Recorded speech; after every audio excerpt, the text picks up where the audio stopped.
Hujambo na karibu tena mtazamaji wa The World News katika kipindi hiki cha ulimwengu wa siasa. Mimi ni Adam Hussein. Rais wa Marekani Donald Trump siku ya jana Jumatatu ametia saini hati ya makubaliano kusitisha mapigano katika ukanda wa Gaza katika mkutano wa kilele wa amani huko nchini Misri katika eneo la Sharm el Sheikh, akisema itachukua miaka 1000 kutokea kwa vita kati ya Waarabu wa Palestina na Wayahudi wa Israel. Hata hivyo, kumekuwa na maswali mengi juu ya utiaji saini huo na kama kutakuwa na amani kweli katika eneo hilo la Mashariki ya Kati kutokana na historia yake. Rais wa Marekani Bwana Trump baada ya kufungua mkutano wa kilele wa amani nchini Misri pamoja na Rais Abdel Fattah al-Sisi, Trump amekuwa akisaini na viongozi wa dunia walihudhuria katika mkutano huo. Mkutano huo umehudhuriwa na viongozi kutoka zaidi ya mataifa 20 ulimwenguni, wakishuhudia rais wa Marekani akihakikisha kwamba sasa amani itatawala katika eneo hilo la ukanda wa Gaza. Kabla ya mkutano huo, rais wa Marekani Donald Trump alifunga safari kuelekea nchini Israel kushuhudia ulewaji wa mateka kutoka kwa Hamas, ambapo baadaye alihutubia bunge la Israel akisema kwamba sasa tupo katika awamu mpya na tupo katika mwanzo mpya wa amani katika eneo hili la Mashariki ya Kati, huku akitoa wito kwa Israel kwamba sasa ipo katika amani hasa katika utawala wake. Rais huyu wa Marekani alipokuwa akihutubia bunge alisema ni siku ya kihistoria na mwanzo wa enzi mpya kwa kanda nzima ya Mashariki ya Kati. Ameiaminisha Israel kwamba Marekani inaihakikishia hakutakuwa tena na mashambulizi katika eneo hilo la Israel ama katika eneo hilo la Mashariki ya Kati. Rais huyo aliwaeleza wabunge wa Israel kwamba nchi yao haina tena malengo ya kutimiza katika medani za vita na lazima ifanye kazi kuelekea upatikanaji wa amani katika kanda ya Mashariki ya Kati baada ya miaka miwili ya vita dhidi ya Hamas na mapigano na Hizbullah pamoja na Iran.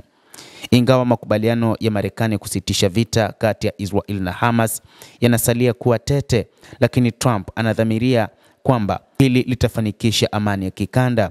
Alisema litakumbukwa na vizazi kama wakati ambao kila kitu kilianza kubadilika, akisema hayo katika bunge la Senate alipopokelewa kama shujaa. Alieleza akisema, huu sio tu mwisho wa vita, huu ni mwisho wa enzi ya vitisho na kifo na mwanzo wa enzi ya imani na matumaini kwa Mwenyezi Mungu. Ni mwanzo wa mapatano makubwa na maelewano ya kudumu kwa Israel na mataifa yote ya kanda ambayo hivi karibuni itakuwa eneo zuri sana.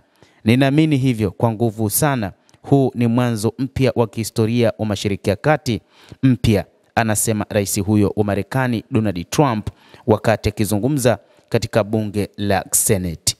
Baadaye alipoelekea katika mkutano wa Sharm el Sheikh huko nchini Misri, lengo lake ilikuwa ni kuweka shinikizo la mwisho juu ya makubaliano ya kina ya kumaliza vita katika eneo la ukanda wa Gaza. Wakati macho yote yakielekezwa huko Sharm el Sheikh, ambayo kwa mara nyingine tena inabadilika na kuwa uwanja wa kidiplomasia na kimataifa, awamu inayofuata ya mpango wa amani itazinduliwa, ikiwa ni pamoja na kufikia makubaliano ya mwisho ya kusitisha mapigano na kuanzisha mipango ya baada ya vita katika eneo la ukanda wa Gaza, hasa kuhusu utawala, usalama na ujenzi mpya. Hata hivyo, baada ya hapo wachambuzi wa mambo wakaelezea namna ambavyo wamechukulia kile kilichofanywa na rais wa Marekani Bwana Trump. Wachambuzi katika eneo zima la Mashariki ya Kati wanatazama historia kati ya Israel na Palestina na namna ambavyo kumepita baadhi ya makubaliano kadhaa yaliyopita kabla ya ujio wa Donald Trump. Kabla ya Trump miaka mingi iliyopita kulikuwa na makubaliano kadhaa kati ya Israel pamoja na kundi la Hamas ama na Waarabu katika eneo la Palestina, lakini mara kadhaa makubaliano hayo yalikuwa yakivunjwa. Israel imekuwa ikifanya mashambulizi na kuteka maeneo mbalimbali katika eneo la upande wa Palestina, lakini pia wachambuzi wakaeleza kwamba hii imekuwa ni kama historia na ni jambo ambalo Wayahudi wataendelea kuwa nalo. Hata hivyo, licha ya hayo, wakati wa kusaini makubaliano hayo si Hamas wala Israel iliyoshiriki katika kikao hicho. Hata hivyo, kumekuwa na malalamiko kutoka baraza la mateka wa Israel kushutumu Hamas kwa kukiuka makubaliano ya awali. Baraza la familia la mateka waliopotea limeitaka serikali kusitisha mara moja utekelezaji wa makubaliano yoyote yaliyopo hadi miili ya mateka wote waliopoteza maisha irejeshwe kutoka Gaza. Mashinikizo kama haya huenda yakamfanya Waziri Mkuu Benjamin Netanyahu kurejesha majeshi huko katika ukanda wa Gaza, na yeye mwenyewe binafsi aliwaambia wa Israel kwamba ikiwa Hamas hawatakubaliana na mipango hii ama watavunja makubaliano, basi jeshi la IDF litarejeshwa tena huko Israel na kuendelea na mashambulizi.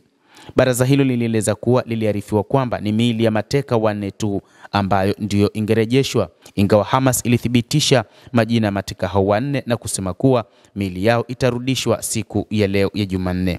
Kupitia taarifa yake, baraza hilo limesisitiza kuwa uvunjaji wa makubaliano unaofanywa na Hamas unapaswa kujibiwa kwa hatua madhubuti kutoka kwa serikali na wapatanishi. Hayo ni moja kati ya mambo ambayo yanaelezwa sasa kwamba bado hakuna uaminifu kati ya upande wa Israel pamoja na upande wa Palestina, lakini pia hasa kupitia kundi la wapiganaji la Hamas na makundi mengine ya kijihadi. Endelea kutufuatilia mtazamaji, na nikusihi tu usisahau kulike, usisahau kucomment, kadhalika na kusubscribe channel yetu hii. Mimi naitwa Adam Hussein, endelea kuwa nasi wakati wote, endelea kutufuatilia.